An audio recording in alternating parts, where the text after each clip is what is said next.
नमस्कार, आप देख रहे हैं जवाब तो देना पड़ेगा और आपके साथ में विजेंद्र सोलंकी। देश की सियासत इस वक्त कई बड़े राज्यों में गरमाई हुई है।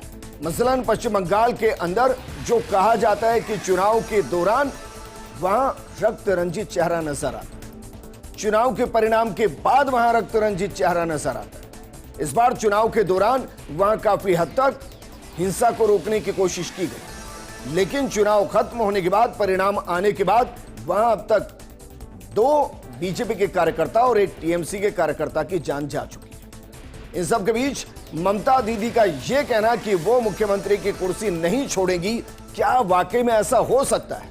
संवैधानिक तौर पर क्या कुछ कहा जा सकता है और कानून इसको लेकर क्या कहता है? इसके अलावा 9 मई को बाकायदा शपथ ग्रहण समारोह है और उसकी तैयारी में बीजेपी जुटी है, लेकिन कौन मुख्यमंत्री होगा?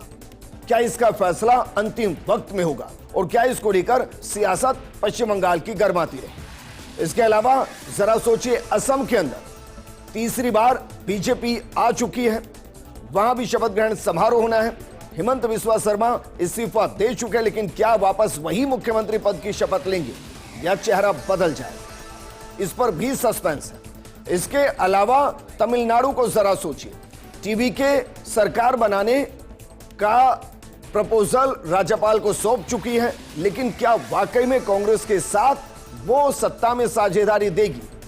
क्योंकि कांग्रेस ने डीएमके के साथ मिलकर चुनाव लड़ा है, तो क्या कांग्रेस डीएमके से इतर होकर वो टीवीके की सहयोगी बनेगी? क्या वहां के पूरे समीकरण बदलने? आज बात इसी मुद्दे पर कि क्या वाकई में सत्ता का ये शंखनाद इन राज्यों में एक नई सियासी तस्वीर को तैयार कर रहा है।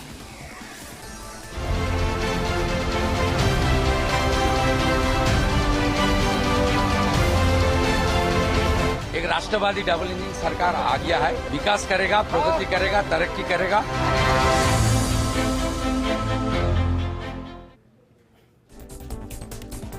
क्या वाकई में जिस तरीके से कहा गया था कि पश्चिम बंगाल के अंदर सेना अपार लगी है और हिंसा नहीं होगी, तो फिर 3 की जान वहां कैसे गई? और ममता दीदी का यह कह देना कि वो मुख्यमंत्री की कुर्सी ही नहीं छोड़ेंगी, क्या यह संवैधानिक रूप से मुमकिन है? इस पर बात करने के लिए हमारे साथ मौजूद हैं कांग्रेस प्रवक्ता राजकुमार शर्मा जी, साथ में हमारे साथ टीएमसी प्रवक्ता राम प्रकाश पांडे जी हैं। राम प्रकाश जी, शुरुआत आपके साथ साथ, ये कैसे मुमकिन है सर कि ये कह दिया जाए कि हम कुर्सी ही नहीं छोड़ेंगे, मुख्यमंत्री की कुर्सी नहीं छोड़ेंगे? क्या यह संवैधानिक तौर पर मुमकिन है कि ऐसा किया जा सकता हो? संवैधानिक तौर पर तो ये मुश्किल संभव नहीं है, किंतु कुछ एक बातें थी जिसका जवाब इलेक्शन कमीशन ने नहीं दिया। तो एक गणतांत्रिक अधिराज से एक प्रतिवादी आवाज है ये, जो वो देना चाह रही है। भले वो नहीं सुन रही है इलेक्शन कमीशन की। उन्होंने बोला कि 80% ईवीएम मशीन चार्ज, वो क्यों? उसका जवाब जी, उसका कोई उत्तर नहीं मिला। उन पर वो जब अकाउंटिंग सेंटर पर जा रही तो उससे निकल रही थी, उन पर हमला, उसके ऊपर कोई भी 2 सब इलेक्शन कमीशन ने नहीं बोला, जबकि इतनी फौज लगी हुई थी जी। वो उस समय तक मुख्यमंत्री थी। सर, हमने तो फिर वो भी तस्वीरें देखी है जब शुभेंदु अधिकारी की गाड़ी पर पत्थर फेंके गए, हमने तो वो भी देखी है, पर दौड़ा कर मारा गया। जब चुनाव हो रहा होता है तो सब सामान्य होते हैं, लेकिन आपने एक बात सही कही कि संवैधानिक तौर पर यह मुमकिन नहीं कि वो मुख्यमंत्री की कुर्सी ना छोड़े। तो जब उनको कुर्सी छोड़नी है तो फिर ऐसी बयानबाजी क्यों? क्योंकि जितना अल्प ज्ञान मेरे पास है उसके हिसाब से इलेक्शन कमीशन ने इलेक्शन करा दिया है, विनिंग कैंडिडेट्स को सर्टिफिकेट दे दिए हैं। अब राज्यपाल को उन्हें बुलाना है जिनके पास मेजॉरिटी नंबर है और उसके हिसाब से उनमें से नेता को चुनना है। अब उसमें तो दूर दूर तक टीएमसी है ही नहीं सर, फिर ये जिद क्यों है? देखिए, वो तो विधायक भी नहीं जीती जी, किंतु जिन तरह से उनको बुलडोज किया जा रहा है, उनको अवहेलना किया जा रहा है, ना देखा नहीं जा रहा है। वो एक देल की किंतु सुप्रीमो है तृणमूल कांग्रेस की, अवहेलना किया जा रहा है कि उनको किसी तरह से उसके पर देखा जा रहा है कि इलेक्शन जीतने के बाद हमारे पार्टी ऑफिसों को दखल कर दिया जा रहा है, जबरदस्ती उसको कब्जा किया जा रहा है। उसके बाद बुलडोजर लेके ये रैलियां निकाल रहे हैं, तो ये क्या है जी? आप जीते हैं, अच्छी बात है, स्वागत करेंगे हम आप। आप भूल गए या सर 2021 में जब टीएमसी जीती थी तब क्या हुआ था? और कैसे जश्न मनाए ये गए? सीधी तरह से वो बोल दिए। सबका अपना अपना नहीं, तरीका ठीक है सर। वो सीधी तरह बोलते हैं कि हाँ तो ठीक है, वो सीधा कहते हैं कि बदला लेने आए हैं। अरे सर, आपके बदला कहां से हो गया? कार्यकर्ताओं को मारेंगे, आपके दो पार्टी बीजेपी को कार्यकर्ताओं कब्जा की जान लेंगे। किसने तो ली क्यों वहां पर? परिणाम के बाद जो आज की घटना आप है, बोले- दो बीजेपी आप- कार्यकर्ताओं की जान किसने ली? गला किसने रेता सर? हमारे दो कार्यकर्ताओं की जान किस जी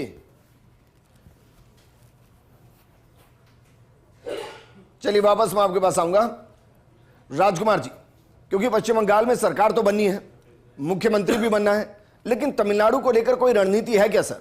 क्योंकि सरकार तो वहां भी बननी है, मेजोरिटी नंबर टीवी के पास नहीं है।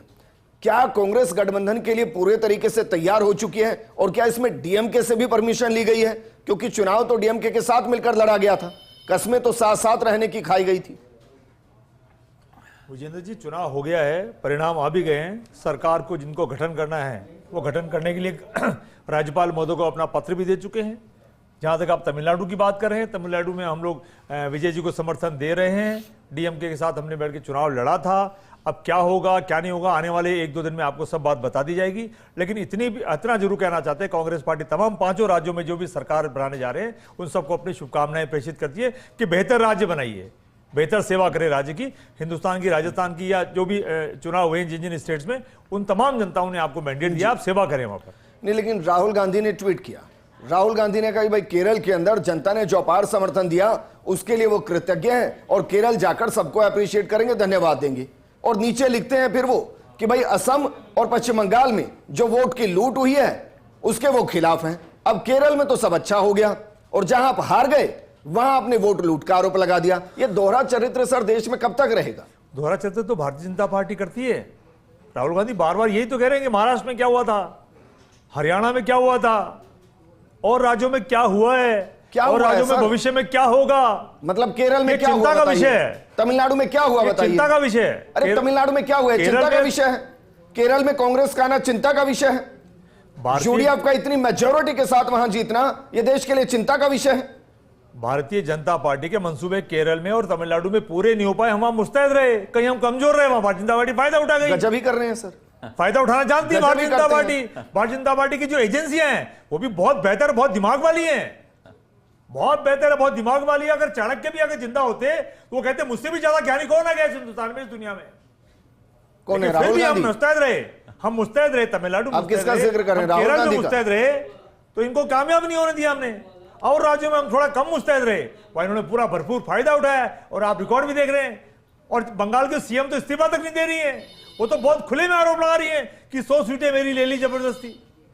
अब ये निर्वाचन आयोग तय करेगा, राष्ट्रपति तय करेंगे, गवर्नर तय करेंगे। ममता बनर्जी के समर्थन में आकर खड़े हो गए। राहुल गांधी कहते हैं कि भाई ममता बनर्जी ने बीजेपी के लिए दरवाजे खोल दिए।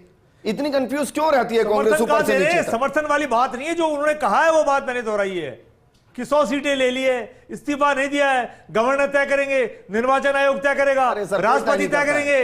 प्रॉपर एक सेट पैरामीटर है, अगर मैं गलत नहीं तो अनुच्छेद 164(a) के तहत ये सब कुछ हो जाना है। नवनीत राजपुरोहित जी बीजेपी से हमारे साथ जुड़ गए हैं। नवनीत जी, क्योंकि मैं तो ये सवाल भी नहीं करूंगा कि भाई ममता जी इस्तीफा देंगी या नहीं देंगी, राज्यपाल बाय डिफॉल्ट उनसे इस्तीफा ले भी लेंगे और नई सरकार के गठन के बाद नए मुख्यमंत्री को शपथ भी दिला देंगे। लेकिन शपथ को लेकर क्या तैयारियां हैं? क्योंकि यह उम्मीद नहीं की थी सर, इतनी फोर्स वहां लगने के बावजूद अगर वहां 3 से 4 कार्यकर्ता की जान चली जाए और किसी भी तरफ से हो, चाहे वो टीएमसी से हो बीजेपी से हो, इसका मतलब यह है कि क्या सरकार बनने के बाद वहां ध्यान देना बंद कर दिया? जबकि यह बंगाल का चरित्र है, लंबे टाइम से चरित्र है कि चुनाव के दौरान भी और परिणाम के बाद भी वहां रक्त चरित्र नजर आता है। विजेंद्र जी, पहले तो संपूर्ण देश को बहुत बहुत शुभकामनाएं, क्योंकि मुझे लगता है कि ये पश्चिम बंगाल की जीत केवल भारतीय जनता पार्टी की जीत नहीं है, ये भारत की जीत है, ये हिंदुस्तान की जीत है, ये हिंदुस्तानियों की जीत है। और आप अगर उस चुनाव का आकलन करें तो आप देखें कि समस्त जो गैर मुस्लिम वोट है उसने लामबंद होकर भारतीय जनता पार्टी के पक्ष में वोट किया है, और कांग्रेस ने और टीएमसी ने अगर यह चुनाव लड़ा तो मात्र मुस्लिम वोटों के आधार पर लड़ा, मुस्लिम ध्रुवीकरण के आधार पर लड़ा। और जहां तक कि आप हिंसा की बात करते हैं, माननीय प्रधानमंत्री जी नरेंद्र मोदी जी की जो विक्ट्री स्पीच उन्होंने हर बार की तरह बीजेपी हेडक्वार्टर्स दिल्ली में दी, उस स्पीच में उन्होंने बिल्कुल स्पष्ट कर दिया कि सारी चुनाव की हार और जीत और कौन हमारे लिए वोट कर रहा है नहीं कर रहा है, ये सिर्फ चुनाव तक तय होता है। चुनाव होने के बाद, परिणाम आने के बाद माननीय प्रधानमंत्री जी स्वयं कहते हैं कि कोई हमारा वोटर, तुम्हारा वोटर, टीएमसी का वोटर नहीं है। सरकार बनने के बाद सारे नागरिक, सारे सिटीजन सरकार के लिए उतने ही बराबर हैं और भारतीय जनता पार्टी के लिए पूरी बंगाल की जनता, चाहे वो किसी भी पार्टी का कार्यकर्ता हो, किसी भी तरीके से कोई बायस्ड हुए बिना काम किया जाएगा। हाँ, छुटमुट हिंसा है, मैं मानता हूं। आप देखिए इन 2-3 जो इंस्टेंसेस आपके पास है, मैं बात पूरी कर लेता हूं। इससे पहले आप देखिए, कह रहे हैं आज जिनके घर से चला गया जरा उनसे मिलके आइए, देखिए और उनको कहिए कि छोटी मोटी बात है, घबराइए मत। के पुराने बंगाल का इतिहास देखते हुए, बंगाल का 2021 का इतिहास देखते हुए आपको समझ में आएगा कि ये तो सिर्फ हमारी सरकार है और हमारा कैडर है, ये भारतीय जनता पार्टी का अनुशासित कैडर है जो अपनी भावनाओं को हमेशा नियंत्रित रखता है। ये भावनाएं हैं जो किसी की आतुर हो जाती है और फिर पार्टी उससे किसी भी तरह संबंध नहीं रखती है। ये वहां के प्रदेश अध्यक्ष महोदय ने भी कहा, शुभेंदु अधिकारी जी ने भी कहा कि भारतीय जनता पार्टी का झंडा अगर इस्तेमाल करके कोई भी कार्यकर्ता इस तरह की घटना कर रहा है तो पार्टी और संगठन उसका किसी भी प्रकार से समर्थन नहीं करता, पार्टी उसकी घोर निंदा करती है। भारतीय जनता पार्टी आपने ओपनिंग रिमार्क किए दिया, किसी भी तरह इसके पक्ष में नवीन जी, आपने ओपनिंग रिमार्क किए दिया कि पश्चिम बंगाल की जीत भारत की जीत है, भारत की जनता की जीत है। बिल्कुल, हर एक हिंदुस्तानी की जीत, हर एक हिंदुस्तानी की जीत है। अब जरा बताइए, तमिलनाडु में टीवीके की जीत और केरल के अंदर यूडीएफ की जीत, ये किसकी जीत है? देखिए, हर राजनीतिक संगठन अपने अपने स्तर से चुनाव लड़ता है। अरे सर, ये भारत की जीत है या नहीं है? मेरी बात ये भारत की जीत है नहीं, मैं सिर्फ ये जानना चाह रहा हूं। हमारे नेता और हम स्वयं यही बात कहते हैं। अगर तमिलनाडु, मैं बात पूरी कर लेता हूं, तमिलनाडु और केरला की जनता ने, तमिलनाडु और केरला की जनता ने अगर किसी राजनीतिक संगठन और नेता को अगर चुना है तो उन्होंने अपने विवेक से बढ़िया निर्णय लिया होगा। तमिलनाडु में टीवीके की जीत, मैं बंगाल के लिए अलग से बोल रहा हूं, इसलिए टीवीके की उसमें तमिलनाडु में जीत और केरल में यूडीएफ की जीत, ये भारत की जीत और भारत की जनता की जीत है या नहीं, बस मैं इतना जानना चाहता हूं। वो इसलिए है और बंगाल में इसलिए है और वहां पे इसलिए नहीं है क्योंकि बंगाल की स्थिति को आप तमिलनाडु और केरला से कंपेयर नहीं कर सकते। You cannot compare cats and dogs at the same time, apples and oranges cannot be compared. Bengal किस तरह की अनार्की कम्युनिस्ट, लेफ्टिस्ट, कांग्रेस और टीएमसी रूल में देख रहा है पिछले 5 दशकों से, ये मैं स्वयं अनुभव करके आया हूं। मुझे स्वयं, मैंने वहां पे 2 चुनावों में काम किया है और मैंने वहां पे भय देखा है, लोगों के मन में भय देखा है। केरल में क्या एलडीएफ नहीं थी जो हारी है? देखिए, केरल में एलडीएफ नहीं हारी, लेफ्टिस्ट का सुपड़ा इस पूरे देश से साफ हो गया। ये बात एक बहुत ही खुशी की है, माननीय प्रधानमंत्री जी ने भी कहा, लेकिन उसके बावजूद स्थितियां बंगाल मैं कंक्लूड कर देता हूं भाई, कंक्लूड कर देता हूं। जहां बीजेपी जीतेगी, जहां बीजेपी जीतेगी वो देश की जीत, जहां कांग्रेस जीतेगी, अन्य पार्टी जीतेगी, वहां की जनता के विवेक से तय कर लिया उन्होंने, उसमें किसी की बड़ी बहुत जीत नहीं। भारतीय जनता पार्टी की जीत के पीछे ये स्टेटमेंट नहीं दिया, मैंने वहां की स्थितियों में, वहां की किस प्रकार की अनार्की, किस प्रकार की लूट खसेट, किस प्रकार का करप्शन, बालिकाओं, लड़कियों, महिला सुरक्षा, तो मतलब उन स्थिति से जो बंगाल गुजर रहा था, उसमें जो बयान पर थोड़ा सा इसलिए आपसे इतना सवाल किया। मतलब एक बार के लिए फर्ज कर लीजिए, वहां ममता बनर्जी को हराकर कोई बीजेपी से इतर पार्टी भी जीत जाती तो भी आप कहते कि ये देश की जीत है?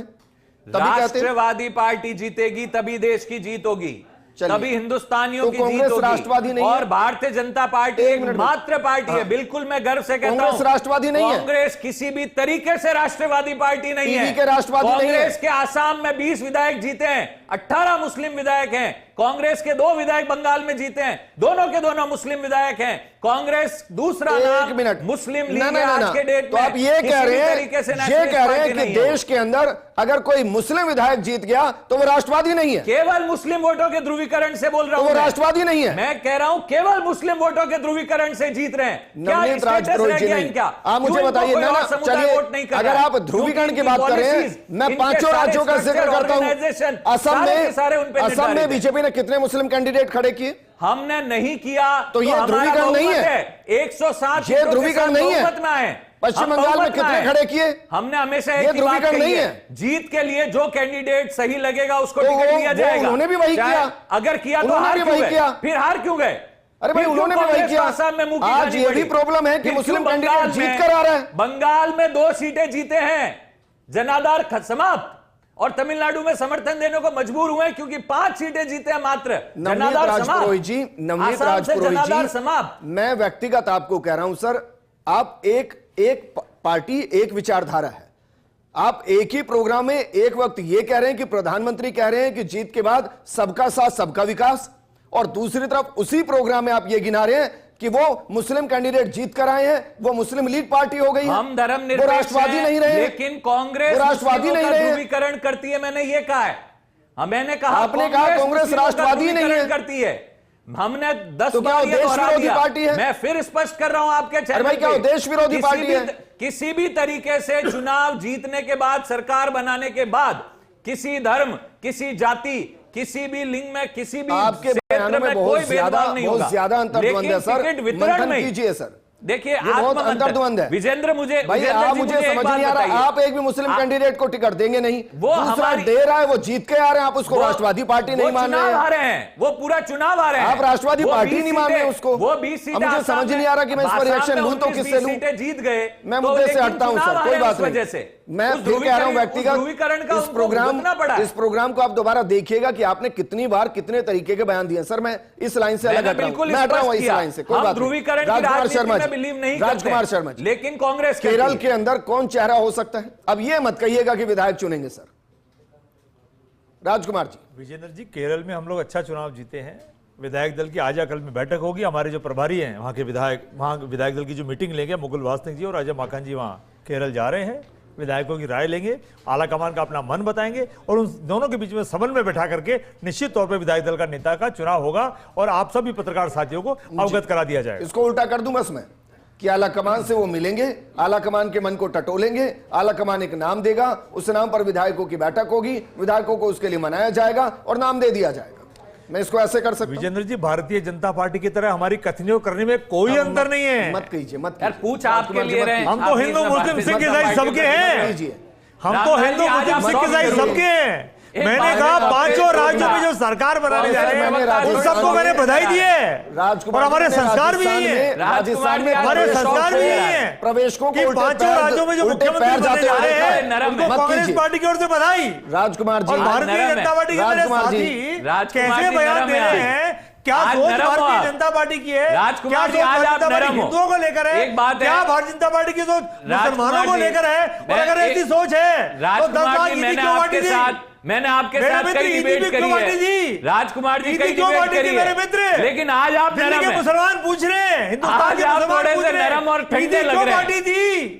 दिल्ली के मुझे चुनाव पता में है, एक ईदी मिनट, क्यों मुझे बांटी पता थी? है आपको अब वहां बड़ा चुनाव करना बाकी हो गए चाहते हैं। हैं, इस वजह से आप थोड़े से नरम राजकुमार जरूर जी, हैं। तमिलनाडु को लेकर क्या रणनीति है? क्या वाकई में डीएमके को सपोर्ट में रखा जाएगा? क्योंकि अगर डीएमके को रखेंगे तो टीवीके की विचारधारा उससे अंतर्द्वंद में आएगी। तो कांग्रेस किसको चुन रही है? सत्ता को चुन रही है, साथी को छोड़कर। विजेंद्र जी, साथी भी है, सत्ता भी है, सब साथ में ही है। ये कैसे मुमकिन अभी है, मैंने सर? क्या कहा आपको, 55 साल का विधायक दल की है, बैठकें तो हो रही मुमकिन है, है। सर। मैंने क्या कहा, विधायक दल की बैठकें बहुत होने कम जा है। रही अरे है, चुनाव लड़ेंगे जहां DMK के समीकरण साथ। थोड़े से उल्टे पुल्टे नजर आ साथी रहे बताएंगे हैं, DMK वहां को। रणनीति बनाई जा रही है, चेहरा और दिखाएंगे रणनीति स्टालिन बना को, करके और अगर जाके सत्ता चले प्राप्ति जाएंगे आप होगी, तो विजय के निश्चित साथ। तौर पर साथ दिया जाएगा। मौका मतलब मैं मान लू ना, मैं मान लू ना कि भाई, मान लू ना मैं, राजकुमार जी, कि साथी निर्भर नहीं करता है, 55 साल की दोस्ती निर्भर नहीं करती है, बस जिधर सत्ता हो उधर जाने में कोई गुरेज नहीं। और मैं इसको कुछ ऐसा नहीं कि नेगेटिव पॉइंट के साथ कह रहा हूं, क्योंकि अगर आपको जनता के लिए काम करना है तो सत्ता में रहना पड़ेगा। अब उससे क्या फर्क पड़ता है कि 55 साल का साथी छूट रहा है, एक नया साथी तो बन रहा है। जी, कोई साथी नहीं छूटेगा, सब साथियों से बात करके तमिलनाडु के विकास के लिए जो भी बेहतर होगा वो हमारा आलाकमान निर्णय लेगा, आप निश्चिंत रहें। अच्छा, ऐसा गठबंधन तो नहीं होगा जैसा जम्मू कश्मीर में था मैंने कि क्या बस कहा, मंच तक तो पहुंच गए, कांग्रेस के तमिलनाडु के नेता विकास के लिए जो मंत्रिमंडल में बेहतर नहीं होगा वो पहुंच किया पाए। जाएगा। हर एक को कांग्रेस पता पार्टी ही तो नहीं है। राज्यों का विकास चाहती है, कांग्रेस पार्टी तो देश का विकास चाहती है, ऐसा है। हर सब धर्म का, अब सभी मान जातियों लो का सम्मान चाहती है, सभी भाषाओं का सम्मान चाहती है, 15 सभी प्रदेशों का सम्मान चाहती है, कम से कम अमीर और 20-25 गरीब का सम्मान विधायक चाहती है।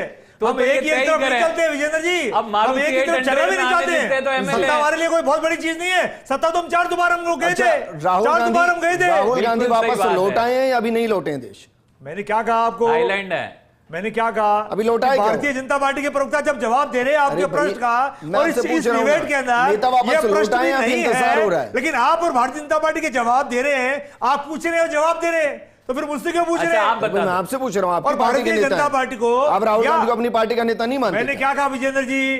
फर्स्ट इंडिया से पूछकर या भारतीय जनता पार्टी से पूछकर हमारे नेता, हिंदुस्तान के युवा दिलों की धड़कन राहुल गांधी कहीं जाएंगे आएंगे क्या? अपनी मर्जी के मालिक है, अच्छा, सब लोग मालिक है, मेरी सब बात लोग सुनो। मालिक है, आप भी मालिक है, वो भी मालिक है, पार्टी के सब इतने मालिक बड़े अपनी नेता मर्जी हैं, के कहीं भी आ जा सकते हैं, कहां लेकिन जाते देश हैं? विरोधी ये बातें secret देश में क्यों रहकर कर रहे राहुल हैं? गांधी नहीं करते, मतलब ना चुनाव विदेशों में के करते परिणाम आ रहे हैं, हैं और ना देश में इतने जातियों में महत्वपूर्ण। बांटते हैं, आप ना देखिए, देश को जातियों मैं में बांटते मानता हूं हैं। कि आप ज्यादा संघनिष्ठ कार्यकर्ता अब है। एक बार फिर रुकना, क्या कहा आपने? देश को जातियों में कौन नहीं बांटता? देश को जातियों के अंदर बांटने का काम जो भारतीय जनता ठीक। पार्टी कर रही है, मेरे साथी प्रवक्ता 1947 बार-बार कह रहे एक मिनट हम भाई, तो फिर कह रहे एक मिनट। सभी जातियां हाँ, हमारी बहुत पार्टी अच्छे, है। बहुत अच्छे। अब राजकुमार जी, बताइए आप एक ज्यादा मिनट भाई, मेहनत करते हो, 1947 में देश के अंदर कितनी जातियां थी सर? मैंने क्या कहा? कितनी जातियां थी? 2047 की बात करो, अरे भाई, 1947 में कितनी थी? विजेंद्र जी आप तो और नेहरू जी के रहते विजेंद्र रहते जी, कितनी आप हो गई? फर्स्ट इंडिया के एंकर इंदिरा हैं। जी के रहते रहते कितनी फर्स्ट हो इंडिया गई? के एंकर हैं, राजीव जी के 2047 रहते की रहते बात कितनी करो। हो गई? नरेंद्र मोदी आप जी बताओ, सुन रहे हैं। 4 लाख से ऊपर जातियां हैं इस वक्त, 4 लाख से। और कितनी थी 1947 में, पता है आपको? शायद अगर मैं गलत नहीं तो 347-48 जातियां। ये किसने पैदा की? किसने बांटा इसको? मैंने क्या बीजेपी ने? जनसंघ ने? इस देश को जातियों किसने में बांटा बीजेपी सर? बांट रही है। आपने सत्ता अभी में आप बीजेपी लोग के रहे हैं। प्रवक्ता के भी बयान सुने थे, सत्ता और में आप चुनाव लोग के रहे हैं। परिणाम देखे, चुनाव के परिणाम भी देखे, बीजेपी के नेताओं का घमंड और बयान भी देख रहे हैं आप, और आप ही का चैनल बता रहा है, देखिए हमारा आप ही का चैनल बता रहा है, आप आप ही का नरम और चैनल बता ठंडे रहा जरूर है, इनका घमंड, इनके संस्कार और इनको देश के और टुकड़े करने वाली बात। ये भी मैं और राहुल आपको- गांधी तो बार बार ये भी कहते हैं compliment दे मेरे दूं। मित्रों, देश में राहुल मोहब्बत की गांधी दुकान से खोलो, ज्यादा मेहनती आप जीत हैं। हार होती रहती है, आप राहुल जनता का गांधी से मैंडेट ज्यादा स्वीकार करना मेहनती है। सीखो। चुनाव का परिणाम जनता आ का रहा है, मैंडेट विजेंद्र ममता जी। जी स्वीकार नहीं कर रही मैं है, आपके और जनता दर्शकों का को मैंडेट बंगाल के लोग आज भारतीय जनता इस पार्टी ने देश- जीत करके इस देश की नजारे क्या जनता- सोच रहे हैं? मुझे समझ नहीं आ रहा कांग्रेस का कार्यकर्ता बूस्टेड महसूस कैसे करता है। 5 राज्यों के महत्वपूर्ण चुनाव के नतीजे आ रहे हैं और इनके सर्वमान्य नेता और इनके युवराज इस देश से नदारद हैं। यानी कोई टीवी के सामने, मीडिया के सामने स्टेटमेंट देना गया दूर, अपने कार्यकर्ताओं के बीच में मौजूद रह के उनका हौसला अफजाई करना गया दूर, अपने हेडक्वार्टर में बैठना, कहीं करना, वॉच करना, nothing, because he cares a damn about politics. आपसे पूछ के करेंगे क्या मेरे He cares Mitra? a damn about politics. आपसे पूछ के करेंगे क्या? He is not even meant for आपसे politics. पूछ के करेंगे क्या? He's आपसे a पूछ के forced कहेंगे politician. क्या? और इन सारे कार्यकर्ताओं का भविष्य खराब कर रहे हैं। वो थाईलैंड कोई में मजे कर कार्यकर्ता रहा है, का भविष्य हमारे खराब नहीं हो रहा। राजकुमार जी यहाँ पे उनको डिफेंड कर रहे हैं। आप भविष्य की अरे चिंता भाई, करते स्थिति हैं तो वसुंधरा इनकी जी की नाजुक हो चिंता रही है। करो। मुझे आपका भविष्य की हितैषी चिंता होने करते के हैं, नाते, सतीश पूनिया की चिंता करो। राजकुमार जी, आनंद आपका चतुर्वेदी की चिंता आपका करो, अशोक हितैषी फडणवीस होने की के चिंता नाते करो। लगता है ये अगर बात राजस्थान की बात करते हो तो कि बेचारे आप लोग कितनी मेहनत करते अडवाणी साहब की हो और चिंता उस करो, व्यक्ति को कोई चिंता चिंता ही करनी नहीं है। आपको। वो थाईलैंड घूम रहा है। चलिए, शुक्रिया भाई। वो थाईलैंड घूम रहा है। अनिल जी शुक्रिया, राजकुमार जी शुक्रिया। इंतजार कीजिए, शपथ ग्रहण का इंतजार कीजिए, क्योंकि इन राज्यों के शपथ ग्रहण के साथ सियासत की एक नई तस्वीर होगी। क्योंकि जो चुनकर आए हैं उनमें से एक को चुना जाएगा, और जिसको चुना जाएगा उस चेहरे के पीछे की एक अलग कहानी होगी, वो भी हम आपको बताएंगे। लेकिन पहले यह तय होना है कि किसको मुख्यमंत्री बनाया जाएगा। इस प्रोग्राम में फिलहाल इतना ही। आप बने रहिए फर्स्ट इंडिया न्यूज के साथ, क्योंकि खबरों का सिलसिला लगातार जारी है। नमस्कार।